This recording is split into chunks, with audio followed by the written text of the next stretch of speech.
அறத்தின் வழி நின்று வழிபடுத்த இனத்திற்கான ஒரு ஊடகம் வள்ளுவம். சப்ஸ்கிரைப் செய்து உறுதுணையாகுங்கள். பொருளாதாரம் கொடுத்து பெருந்துணையாகுங்கள். வள்ளுவம் நேயர்களுக்கு வணக்கம். அரசியல் பேசு நிகழ்ச்சிக்கு உங்களை வரவேற்பதில் மகிழ்ச்சி. நம்முடன் இணைந்திருக்கிறார் மூத்த பத்திரிகையாளர் திரு கோட்டீஸ்வரன் அவர்கள். சார் வணக்கம். சார் வணக்கம். நேயர்களுக்கு அன்பு வணக்கம். நல்லா இருக்கீங்களா சார்? நலமா இருக்கேன் சார். கரூர் அந்த துயர சம்பவத்தில் இறந்து போனவங்க வீட்டுக்கு ஒருவருக்கு அரசு வேலைன்னு சொல்லியிருக்காங்க. அதை எதிர்த்து நாம் தமிழ் கட்சி தலைமை ஒருங்கிணைப்பாளர் கேஸ் ஃபைல் பண்ணியிருக்காரு. எப்படி பார்க்குறீங்க? அது அரசு வேலை கொடுக்கலாமா, இல்லை இது ஒரு இடைத்தேர்தலுக்கான ஒரு பாணி இது அப்படின்னு சொல்கிறாரு?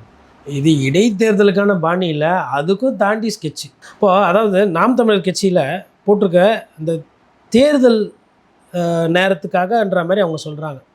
நான் அதை தாண்டி அதை பார்க்குறேன். அது விஜய் அண்ணா அவரோட ஸ்டாம்பீட்டில் பாதிக்கப்பட்டவங்களுக்கு அரசு வேலை கொடுத்து அந்த குடும்பத்தை விஜய் அண்ணா காப்பாற்றிருக்கிறார். ஆனவனே ஒரு எம்ஜிஆர் சொல்கிறார்ல, திண்டுக்கல்ல இதே மாதிரி ஒரு தொண்டர் கூட்ட நெரிசலில் எம்ஜிஆரை பார்க்கும்போது இறந்துட்டார். அந்த அம்மா வீட்டம்மா அப்போ ப்ரெக்னெண்ட்டாக இருக்கிறாங்க. அவங்க பிரசவித்து முடிஞ்சு குழந்தை பிறந்தது. இப்போ சந்திரலேகா ஐஏஎஸ் ஆஃபீஸராக இருக்கிறாங்க. எம்ஜிஆர் இந்த சம்பவம் இங்கே நடந்ததுன்னு சொல்லிட்டு அந்த ஃபேமிலியை ஜீரோயின் பண்ணி வருஷம் மாதம் என்ன போகணுமோ என்ன சேரணுமோ அத்தனையும் சொந்த காசில் பண்ணாங்க. கலெக்டரோட சூப்பர்விஷன் இருக்குது, அதிகாரிகளோட சூப்பர்விஷன் இருக்குது, ஆனால் பணம் சொந்த பணம். அது ஒண்டி கிடையாது. ஒரு நிறைய விஷயம் இந்த மாதிரி பண்ணது எல்லாமே சொந்த பணத்தில் பண்ணார். ஆனால் இங்கே அரசு பணத்துக்கு நீங்கள் பண்ணுறீங்க. இப்போ எப்படியாச்சும் கவர்மெண்ட் வேலை கிடைக்காதான்னு சொல்லிட்டு லட்சக்கணக்கில் அந்த வேலைக்கு ஏங்கி படித்து தன்னோட இளமையை விட்டு நல்லது கெட்டது ஒரு படத்துக்கு போக முடியாது, ஃப்ரெண்ட்ஸோடு போய் சுற்ற முடியாது, அதாவது இளமையே போச்சு. அந்த வேலைக்காக சராசரியாக ஒரு ஆணும் ஒரு பெண்ணும் அனுபவிக்கக்கூடிய அந்த விஷயம் இருக்குல்ல, ஃபுட்பால் ஆடுறது, கிரிக்கெட் ஆடுறது, படத்துக்கு போகிறது, இல்லை வைன் ஷாப்பில் போய்ட்டு டான்ஸ் ஆடுறது, எதுவுமே பண்ணாமல் எல்லாத்தையும் விட்டுட்டு அரசு வேலை. அது அரசு வேலை உக்காந்து 35 வயசில் ஒரு 7-8 வயசில் சுகர் வந்துடும். அதுக்கப்புறம் லஞ்ச லாவணியெல்லாம் வேறு இருக்கும். இதை பார்க்குறது அதை பார்க்குறது, இது ஒரு சிஸ்டமுங்க. இதில் கூட்டத்துக்கு வந்தவங்களுக்கு நீங்கள் கொடுத்துருக்கீங்க. சரி, இப்போ ஒரு வேளை நீங்கள் மகாமகத்தில் அம்மையார் ஜெயலலிதா போய் குளித்தப்போ நிறைய பேர் செத்தாங்க. அன்றைக்கி கூட இறந்தவங்களுக்கெல்லாம் சரி பாவம் எதுக்குது அப்படின்னு சொல்லி அம்மையார் ஜெயலலிதா இருந்தால் கவர்மெண்ட் வேலை போட்டு கொடுத்தாங்களா? இல்லை. ஏன் பண்ணல? எவ்வளோ ஸ்டாம்பீட் ஆகிருக்கு, எந்தெந்த மாநிலத்துலேயும் ஆகிருக்கு. யாரும் இந்த மாதிரி பண்ணுறதில்ல. சட்ட சிக்கலை திரும்ப நிறைய சட்ட சிக்கலை அவர் வம்படியாக சேர்த்துக்கிறார். இப்போது இவர் வேலை ஆர்டர் கொடுத்துருவார், அவங்க போய் அந்த ஆர்டர் வச்சு வேலைக்கு சேர்ந்துருவாங்க. இப்போ கோர்ட்டில் கேஸ் ஆகி போச்சு. கோர்ட் என்ன சொல்லுது? சுப்ரீம் கோர்ட்டில் கேஸ் பெண்டிங் இருக்குது, நாங்கள் எங்களுக்கு ஜூரிஸ்டிக்ஷன் இருக்குமா இல்லையான்னு தெரியலன்னு யோசிக்கிறாங்க. பட் ஒரு சில பெஞ்சு முன்னாடி எடுத்துக்கிறாங்கன்னு வச்சுக்கோங்க கேஸ. இப்போ நாளைக்கு ஒரு வேளை தீர்ப்பு இந்த வேலை குத்துது சட்டப்படி செட்டில்படி ஆகாது குத்துச்சுன்னா அவங்களுக்கு வேலை போயிடும். அப்போ என்ன பண்ணுறீங்க நீங்கள்? இங்கே உண்மையிலே தீர்வு கொடுக்குறீங்களா இல்லை தலைவலி கொடுக்குறீங்களா?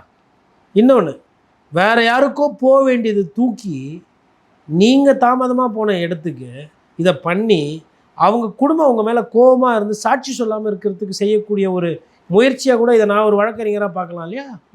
டிஃபென்ஸ் சைடில் ஓகே, ஏற்கனவே சிபிஐ விசாரணை வேறு பெண்டிங். சிபிஐ விசாரணை இருக்குது. ப்ராசிக்யூஷன் சைடில் ப்ராசிக்யூஷன் நடந்துகிட்டு இருக்கும்போது சப்ஜெக்ட் டு விட்னஸ் இவங்கெல்லாம் நேரில் இருந்திருக்கலாம், இல்லை அவங்க குடும்பத்தில் பாதிக்கப்பட்டிருக்கலாம், இல்லை ஆஸ்பத்திரியில் உயிர் போயிருந்ததுன்னா கூட எதனா வாக்கு மூலமாக ஏதோ சொல்லியிருக்கலாம். இப்போ இந்த மாதிரி ஒரு சூழ்நிலை இருக்கும்போது நான் வேலை வாய்ப்பு கொடுக்குறேன்னா இன்றைக்கி வேலை யாரும் சும்மா கொடுக்குறதில்ல. வேலைக்கு காசு வாங்கியிருந்தா லஞ்சம் வாங்கியிருந்தா அரசியல்வாதிகள் கொடுக்குறாங்க. நிறைய மாநிலத்தில் உதாரணம் இருக்குது. இப்போ இதை ஒரு லஞ்சமாக பார்க்க முடியாதா?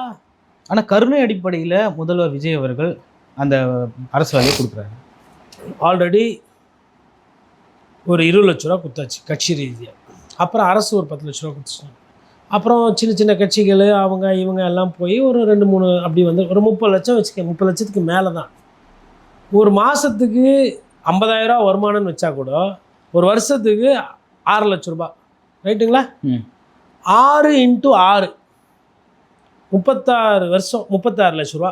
ஒரு 6 வருஷத்துக்கு உண்டான சம்பளத்தை வருமானத்தை உழைக்காமல் பிஎஃப் கட்டாமல் வேலைக்கு போகாமல் வந்துச்சா?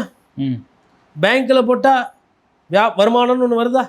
சரி, 36 லட்சம் பத்தலை. விஜய் அண்ணா ஃபேன்ஸு யார்? விஜய் அண்ணா ஃபேன்ஸு, விஜய் அண்ணா குடும்பம் விட முடியாது. சரி, இன்னும் ஒரு 20 லட்ச ரூபா, 50 லட்ச ரூபா போட்டிங்கன்னா அது ஒரு ஒரு 12-15 வருஷத்துக்கு ஏதோ ஆர்மிலேயே ஷார்ட் டேர்ம் லாங் டேர்ம் தான். 10 வருஷம் 15 வருஷம் கமிஷன்ஸ்லாம் இருக்குது. அது மாதிரி ஒரு வேலை முடிஞ்சு போச்சு. 20 லட்ச ரூபா. சரி அது கூட வேணாம் சாமி, ஜனநாயக படம் ரிலீஸ் ஆகுதுல்ல, அதில் வர ஒரு தொகையை எடுத்து அவங்க கொடுத்துரும். எதுக்கு சட்ட சிக்கலாக்கணும்? 4 பேர் விமர்சனம் பண்ணுற மாதிரி பண்ணணும்?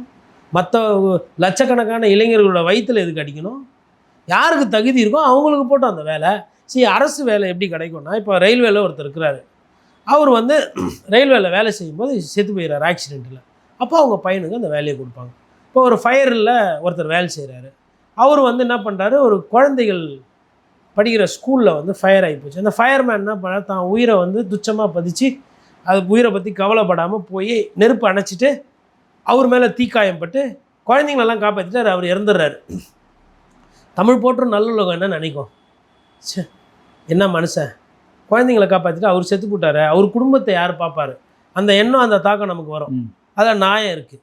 அதன் மாதிரி விஷயத்துக்கு தான் இந்த கம்பேஷனேட் கிரவுண்டு வந்துச்சு. அப்போ என்ன பண்ணுவாங்க, அரசு இறந்தவரோட மனைவிக்கோ இல்லை அவனோட மகனுக்கோ இல்லை குடும்பத்தில் யாருக்கு தகுதி இருக்கோ அவங்களுக்கு அந்த டிபார்ட்மெண்ட்டில் ஒரு வேலை கொடுக்கும். இதுதான் கருணை அடிப்படையில் வேலை கொடுக்குறதுக்கு எடுத்துக்காட்டு. இவங்க உங்களை பார்க்க வந்தாங்க, அவங்க உங்களை பார்க்க வந்தாங்க, அவங்களுக்கு பிரச்சனை ஆயிடுச்சு. அவங்களோட நல்லது கெட்டது நீங்கள் பார்க்கணுமா இல்லை மக்கள் வரி பணத்துலேருந்து எடுத்து பார்க்கணுமா? நீங்கள் செய்ய வேணான்னு சொல்லலை. அன்றைக்கி 10 லட்ச ரூபா அரசு கொடுத்துச்சு, நான்லாம் வந்து அது எதுவுமே சொல்லலையே, நல்லது தான் சொன்னோம். வேணுமா இன்னும் 10 லட்சம் கொடுங்க, இல்லை இன்னும் 20 லட்சம் கொடுங்க. ஏன்பா 1 கோடி கொடுத்துட்டு போங்க, யாருன்னா கோர்ட்டில் போய் கேஸ் போட்டுக்கிட்டோம், கோச்சிக்கினாங்கன்னா யாருன்னா போய் கோர்ட்டில் கேஸ் போட்டோம். விஜய் அண்ணா தான் என்னென்னமோ பண்ணுறீங்களே, குதிரை பேர் அரசியலே பண்ணுறீங்க, உங்களை யாரும் கேட்கறதுக்கு ஆள் இல்லை. ஒரு ஃபிலிம் ப்ரொடியூசர் திரும்ப டெல்லி சிறப்பு பிரதிநிதியாக போடுறீங்க, ஜோதிடம் பவரை ஆஃபீஸர் அண்ட் ஸ்பெஷல் டியூட்டி போடுறீங்க, கூட்டணிக்காரங்க சொன்ன ஒரே ஒரு காரணத்துக்கு லைட்டாக பண்ணிக்கிங்க, மிச்சம் எல்லாம் நண்பர்களாக இருக்கிறவங்களெல்லாம் கேபினெட் மீட்டிங்லேயே உட்கார வைக்கிறீங்க. ஒரு 1 கோடி கொடுத்துட்டு போங்க, 42 குடும்பம் 42 கோடி கொடுங்க, ஜியோ போடுங்க, ரிலீஸ் பண்ணுங்கள். யாருக்குன்னா கோவம் இருக்குது இவருக்கும் கோர்ட்டுக்கு போட்டோம், அதுக்குள்ளே அவங்க பணத்தை எடுத்து செலவு பண்ணுவாங்க, அப்புறம் கோர்ட்டு ஆர்டர் போடும் இந்த பணத்தை திருப்பி வாங்கணும்னு. அவங்க நாங்கள்லாம் மஞ்சள் நோட்டீஸ் ஆகிட்டோம் செலவாயிடுச்சின்னு வைக்கிறாங்க. அவள் தானே நானே சொல்லித்தர பாயிண்ட் சொல்யூஷனை. இல்லை பாதி பணம் ரெக்கவர் பண்ணி கட்ட போகிறாங்க, எப்படி பார்த்தாலும் வந்தவரெலாம் லாபம் தானே. இல்லை சரி ஒரு 50 லட்சம் போடுங்க ஃபேமிலிக்கு காம்பன்சேஷன் சொல்லி பார்க்கட்டும், லீகல் ப்ராப்ளம் ஆகட்டும், பணம் தான் பிரச்சனையாகும், தவறான முன் உதாரணமாகாது. நீங்கள் செய்யறது தவறான முன் உதாரணம். தகுதின்னு ஒன்று இருக்குது, தேர்தலில் தகுதி இல்லாமல் மக்கள் ஓட்டு போட்டுருந்தாங்க, ஆனால் மற்ற விஷயத்துலலாம் தகுதின்னு ஒன்று இருக்குது. அதனால் இந்த மாதிரி இந்த விஷப்பரீட்சை, இந்த ஆல்ரெடி வேலையே வந்து நிறைய பேர் கிடைக்காம எக்ஸாம் பேப்பர் லீக் ஆகுது, அதுக்கப்புறமா மார்க்குக்கு கரெக்ட் பண்ணுறாங்க, அதுக்கப்புறம் செலெக்ஷனில் வந்து லஞ்ச லாவணி இருக்குதுன்னு சொல்லிட்டு சின்ன பின்னமாக போகுது. அரசு வேலை என்பதே வந்து குறைஞ்சிக்கிட்டே போகுது. தனியாருக்கு கொடுத்துட்றீங்க கான்ட்ராக்டு, கவர்மெண்ட் வேலைக்கு வந்தாலும் அதில் ஒன்றும் பழைய மாதிரி பென்ஷன் கின்ஷன்லாம் இல்லை. இவ்வளோ இருக்கும்போது அந்த வேலையை தூக்கி தூக்கி கொடுக்குறேன்றீங்களே, உங்களுக்கு அரசு வேலையை பற்றி என்ன புரிதல் இருக்குது? அரசியல் அனுபவம் இல்லை, ரைட்டு, சரி ஒரு புரிதல் வேணாவா? 4 பேர்கிட்ட கேட்க மாட்டிங்களா? நீங்கள் நினைக்கிறதெல்லாம் செய்கிறீங்க, செஞ்சுன்னு போங்க, எல்லோரும் வேடிக்கை பார்ப்பாங்க. இது கோர்ட்டுக்கு போனால் ஒருத்தர் வந்து இது சுப்ரீம் கோர்ட்டில் இருக்குது நான் எப்படி கேட்குறதுன்றாரன், இப்படியே எல்லாத்தையும் அனுப்பிச்சுன்னு இருக்கோம். என்னென்னா பேசிக்காக பயம், என்னது பயம், ஜூரிஸ்டிக்ஷனு, அது இது எதுக்கு நம்ம எடுத்து தலைவலி, அதனால் அப்படி தான் ஈத்துன்னு போவோம். அதை பற்றி இனிமேல் அவர் ஆட்சி சார், அவர் என்ன நினைக்கிறாரோ அவர் செஞ்சுக்குவார் சார், அதெல்லாம் வேடிக்கை பாருங்கள், அவ்வளோதான். கரூர் மக்களை பார்க்க விடாமல் தடுக்குது திமுக, அதை வச்சு அரசியல் பண்ணுறாங்க. ஏன் விஜய்க்கு உள்ள ரெஸ்ட்ரிக்ஷன்? விஜய் என்ன கொலகாரரா என்ற ஒரு கேள்வியே கேட்குறாங்க. யார் கேள்வி கேட்குறாங்க? தாவேகாரங்க தானே, அவங்க அப்படி தான் கேட்பாங்க. யார் இப்போ அவரை போய் கைப்பிடிச்சிக்கினது? இல்லை கேஸ்லாம் போட்டு அதை திரும்ப வாபஸ் வாங்கி கோர்ட்டே கேவலமாக கேட்டுச்சு, சுப்ரீம் கோர்ட் என்ன கேட்டுச்சு, கருத்து சுதந்திரம் இருக்கா இல்லைன்னு கேட்டுதா கோர்ட்டு. முதலமைச்சர் என்ன பேசணும் ஏதுன்னு கோர்ட்டு முடிவு பண்ண முடியாது, சட்டத்தில் என்ன இருக்குதோ அது பிரகாரம் தான் ஆப்ரேட் பண்ண முடியும்.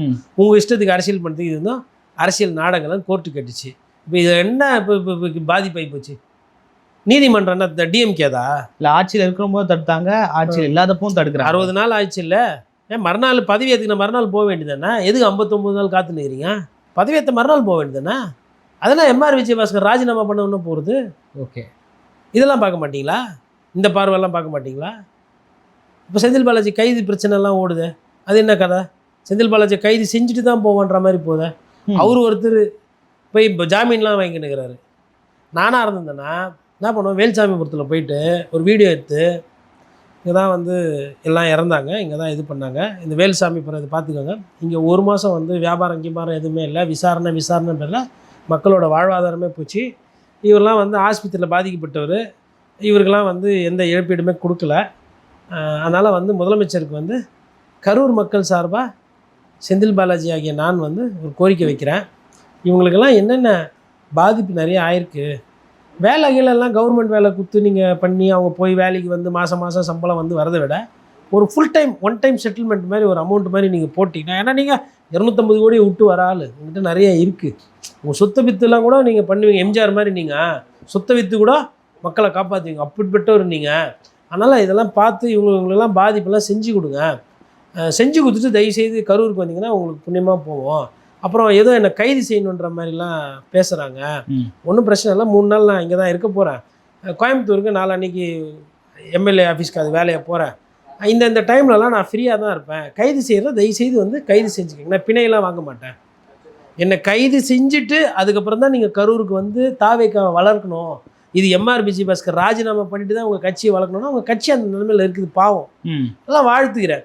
மற்றபடி இந்த செந்தில் பாலாஜி அங்கே ஓடுறது இங்கே ஓடுறதெல்லாம் இல்லை, இங்கே தான் இருக்கும். நைட்டில் வந்து அரெஸ்ட் பண்ண வேணாம், காலையில் வாங்க, முன்காட்டியே சொல்லிட்டீங்கன்னா ஒன்றும் பிரச்சனை இல்லை. நான் என் வண்டியில் கூட இல்லை, நான் பொலேரோலே வந்துக்கிறேன். உங்கள் போலீஸ் ஜீப்பு உங்களுக்கு அது ஃபோட்டோலாம் எடுத்து ரீல்ஸ்லாம் போட வேண்டியது இருக்கும், நான் முழு ஒத்துழைப்பு தரேன்.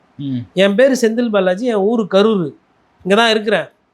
வந்து கைது செஞ்சுக்கோங்க, கைது செஞ்சு உங்களோட அரசியல் ஆசையை பூர்த்தி செஞ்சுக்கோங்க. விஜயண்ணா நான் இங்கே தான் நான் இருக்கிறேன், சிஎம் சார், என் பேர் செந்தில் பாலாஜி சார், ஒன்றும் பிரச்சனை இல்லை சார். 10ஆம் தேதி இங்கே இருப்பேன், 9ஆம் தேதி இங்கே இருப்பேன் சார், இந்த இடத்துல இங்கே அரவக்குறிச்சியில் இருப்பேன், அதுக்கு அடுத்த நாள் இதுக்கு இருப்பேன். இதுதான் என்னோடய 1 வார ஷெடியூலு. அதனால் வந்து தயவுசெய்து வந்து உங்களோட ஆசையை வந்து நிறைவேற்றிக்கோங்க. ஆனால் ஒன்றே ஒரு கோரிக்கை, என்னை கைது செய்கிறதுக்கு முன்னாடி இந்த மக்களுக்கு இந்த பாதிப்பெல்லாம் சரி செஞ்சு கொடுத்துருங்க. உங்களோட கைது நடவடிக்கை நான் 100% நான் ஒத்துழைப்பு தருவேன். ஏன்னா கைது செய்து நீ உங்கள் கட்சியை பலப்படுத்திக்கணும், உங்களோட இதெல்லாம் நீங்கள் நியாயப்படுத்திக்கணும்னு நினைக்கிறீங்க, நல்ல விஷயம், பண்ணிக்கோங்க, ஒன்றும் பிரச்சனை இல்லை. ஆனால் அதை விட்டு செந்தில் பாலாஜி பதுங்கல், செந்தில் பாலாஜி ஓட்டார், செந்தில் பாலாஜி தம்பி அசோக்கை காணோம், அதெல்லாம் வேணாம். அசோக்கு அவர் என்னன்றது எனக்கு தெரியாது, செந்தில் பாலாஜின்ற நான் இங்கே தான் இருக்கிறேன், I am waiting, please come போட்டிருந்தாருன்னு வச்சுக்கோங்களேன், கைதே போயிருக்க மாட்டேன். சரி, அதாவது என்ன ரீல்ஸ் போடணும் அவ்வளோதானே, இதையே குட்டி குட்டி ஷார்ட்ஸாக எடுத்து போட்டு ஒரு 8 நிமிஷம் வீடியோ, அப்புறம் ஒரு 10 நிமிஷத்துக்கு ரீல்ஸாக போடுங்க, 30 செகண்டு முடிஞ்சு போச்சு. இந்த அரசியல் தானே பண்ணிட்டு இருக்கிறீங்க. ஓகே, என்ன பண்ணுற போகிறாரு? சரி, போய் அரெஸ்ட் பண்ணிட்டாங்க, செந்தில் பாலாஜி சார் கூட்டின்னு போயிட்டு படத்துலலாம் காட்டுற மாதிரி சிவாஜி மாதிரி படுக்க வச்சு லட்டியில் எடுத்து ஒத்துக்கோன்னு அடிக்க போகிறாங்க. இன்ஸ்பெக்டர் ஏசி டிசிலாம் என்ன நினைப்பாங்க, ஒரு வேளை நாளைக்கு டிஎம்கே ஆட்சிக்கு வந்தது, இல்லை செந்தில் பாலாஜி நம்ப முடியாது, பிஜேபியில் கூட போய் செய்து அமைச்சர் ஆகிடுவார், அவருக்கு வாஷிங் மிஷின் தான் பிடிக்கும். ஆமாம், யாருக்கு? செந்தில் பாலாஜி சாருக்கு வாஷிங் மிஷின் தான் பிடிக்கும். சொல்ல முடியாது, நாளைக்கு தாவேகளை கூட சேர்ந்தாலும் சேருவார். என்ன போட்டு அடின்னு அடிப்பாங்களா? அவர்னா பத்திரிக்கைக்காரா இல்லை கம்யூனிஸ்ட்காரா? அடியை வாங்கின்னு கம்முன்னு போகிறதுக்கு அவர் யாரும் ஒன்றும் பண்ண போகல. அதே ஃபஸ்ட் கிளாஸ் ஏசி ஜெயிலு எல்லாம் தான் இருக்க போகுது. ஏன்னா 3 மாதம் வச்சுன்னு இருப்பாங்களா அவரை இந்த கேஸுக்கு? எத்தனை நாள் வைக்க முடியும்? 15 நாள் அதிகம். அவர் என்ன சொல்வார்? 15 நாள் கேட்கும்போது, ஐயா நான் வந்து ஊரில் இருந்த ரைட்டு, சரி, ஒருத்தர் லேட்டாக வந்தார், அவரையும் கொஞ்சம் கூப்பிட்டு கேளுங்க, அவர் பேர் இன்றைக்கி முதலமைச்சராக இருக்கார், நானாச்சு வெறும் எம்எல்ஏ தான், எம்எல்ஏவே சந்தேகப்பட்டு பண்ணீங்க, அவரும் அரசியல்வாதி, அவர் எதுவுமே கேட்கலையே அப்படின்னு அவர் ஒரு சில நியாயங்கள் எடுத்து வைப்பார் இல்லையா கோர்ட்டு முன்னாடி. வரட்டமே வெளியில் பயப்படுறீங்க அரசியல் பண்ணுறதுக்கு, பெயில் வாங்குறது, அங்கே போகிறது இங்கே போகிறது, தலைமறைவாக வருது, புர்கானை பர்மனெண்ட்டாக வாங்கினாவ சுற்ற முடியும் ஒரு மனுஷன். அதான் இப்படி பண்ணியிருந்தாருன்னா சூப்பராக இருந்திருக்கும். ஓகே, என்னடா இது, நம்ம ராஜதந்திரங்கள் அனைத்தும் வீணாக்கி போக்கி விட்டது, மன்னர் மன்னா என்ன செய்வதுன்ற மாதிரி ஆயிருக்கும் நிலமை. சேலஞ்சு பண்ணிடு, யுக்கம் வா, கரூர் வாங்க, கைது செய்யுங்க, இங்கே தான் இருக்கிறேன் வெயிட்டிங். நான் வந்து பனையூர் ஃபோர்ஸ் எஸ்டேட்லாம் போக மாட்டேன், எனக்கு ஒரே ஒரு பிரான்ச்சு, ஒருவேளை இங்கே இல்லை அடுத்த 10 நாள்லன்னா கோயம்புத்தூரில் இருப்பேன், எம்எல்ஏ வேலை, தொகுதி உள்ளே தான் இருப்பேன், தொகுதியை விட்டு வெளில போக மாட்டேன். ஒன்று அங்கே, இல்லைனா நான் பிறந்த மண்ணு கரூர், என் பேர் செந்தில் பாலாஜி, ப்ளீஸ் கம். ஆனால் ஒரே ஒரு அன்பான கோரிக்கை, என் மக்கள் கரூரில் அதெல்லாம் பாதிப்பானாங்க, நீங்கள் வந்து போனதுனால, காலக்கேயர்கள் கூட்டம் மாதிரி நீங்கள் வந்து போனதுனால அதெல்லாம் பாதிப்பு. தயவுசெய்து அவங்களுக்கு காசு ஏற்படும், வேலைலாம் கூட வேண்டாம், காசாக கொடுத்துருவோம், ரொக்கமாக கொடுத்துருவோம். ஓகே. இப்போ தேர்தல் நேரம் கிடையாது. இப்போ அள்ளி கொடுக்குறாரு விஜய் சார். யாருன்னா போய் குறுக்கில் போய் பணம் கொடுக்கக்கூடாது நிறுத்த போகிறாங்களா? இல்லை. காட்டுங்க சார். ஒன்றும் இல்லை, விஜயபாஸ்கர் சார் கிட்ட சொன்னால் முடிச்சு விட்றாரு. சரி, இவர் எம்ஆர்ஆவில் முடியலன்னா அங்கே என்ன நம்ம இவர் இருக்கிறாருல விராலிமலை விஜயபாஸ்கர், ஏன் சும்மா கட்சியில் சேர்த்துக்க 15,000 பேருக்கு மட்டன் பிரியாணி போடுறாப்பல்ல. 5 ஸ்டார் ஹோட்டலில் நடத்துகிறீங்க நிகழ்ச்சி. அதெல்லாம் செந்தில் பாலாஜி கேட்கணும். நான் தான் பெரிய தலைக்கட்டுன்னு நினச்சேன். பெரிய பெரிய ஆள்லாம் கூட சேர்த்துன்னு வரீங்க, அவங்கெல்லாம் கிட்ட கொஞ்சம் சொன்னீங்கன்னா கூட அவங்க ஏதோ கரூர் மக்களுக்கு பார்த்து செய்வாங்க. செஞ்சு கொடுத்துட்டு என்ன அப்படியே கைது பண்ணின்னு எப்படி தெரியுங்களா இருக்கும் சீனு. அப்படியே வேலுசாமிபுரத்தில் நடந்து செந்தில் பாலாஜி கேட்கவே வேணாம், இந்த சைடு ஒரு 1000 பேர், இந்த சைடு பேர் அப்படின்னு போட்டு அந்த ராஜா வீரன் அந்த இவரு செத்துட்டப்போ எடுத்துன்னு போவாங்கல்ல, யார் நம்ம கரிகால் சோழன் இறந்த மாதிரி விக்ரம் படுத்து கிடப்பாரு, சாய்ந்ததோ வீரவாள்ன்ற மாதிரி ஒரு பாட்டு ஒன்று வரும். அந்த மாதிரி போட்டு இவரு பிஜிஎம் பண்ண போட்டுருவாரு. யாரு? செந்தில் பாலாஜி. என்ன இது ரீல்ஸுக்கு வந்த சோதனை, நம்மளை விட பயங்கரமாக வைப்பு பண்ணுறாங்களே. இப்படி தான் யோசிக்கணும் இனிமேல்ட்டு அரசியல்னால். நீங்கள் அதை தவிர்த்து நீங்கள் போயிட்டு மக்களை பார்த்துட்டு சமூக நீதி, அதுக்கப்புறமா வந்து மாநில சுயாட்சி, அதுக்கப்புறம் விவசாயம் நல்லா இருக்குங்களா, என்னம்மா விவசாயி என்ன மறந்துட்டீங்களாம்மா அப்படின்னு இந்த அரசியல்லாம் இனிமேல் எடுபடாது. இனிமேல் பூரா வைப்பு பிஜிஎம்மு ரீல்ஸ் தான். முடிஞ்சால் 3 பேர் இமீடியட்டாக கட்சியில் சேர்க்கணும். அனிருத்து, அதுக்கப்புறமா வந்து பிரதீப் ரங்கநாதன், அதுக்கப்புறம் அந்த சாய் அபியங்கர்னு இருக்காமல். ஏன்னா இவங்க பேர் தான் இப்போ பயங்கரமாக வைப்பு பண்ணுறாங்க. இனிமேல்ட்டு வந்து ஐடி விங்கு, அட்வொகேட் விங்கு, மகளிர் அணி, அதுக்கப்புறமா வந்து இதெல்லாம் வச்சுக்கூடாது. வைப்பு அணினே ஒன்று தனியாக உருவாக்கிட்டு இந்த மாதிரி நல்லா ஜாமர், அதாவது கிட்டார் வச்சுக்கிட்டு வைப்பு பண்ணாங்கன்னா பயங்கரமாக இருக்கணும் ஸ்பீக்கர் செட்டு. அந்த மாதிரி ஒரு அணியை எந்த கட்சி உருவாக்குதோ இனிமேல் அந்த கட்சி தான் தமிழ்நாட்டில் ஆட்சி பிடிக்கும். ஓகே. அப்படி தான் போகுது அரசியல். பல்வேறு கருத்துக்களை பகிர்ந்து கொண்டீங்க. மற்றும் ஒரு கால் சந்திப்பு. நன்றி சார். நன்றி.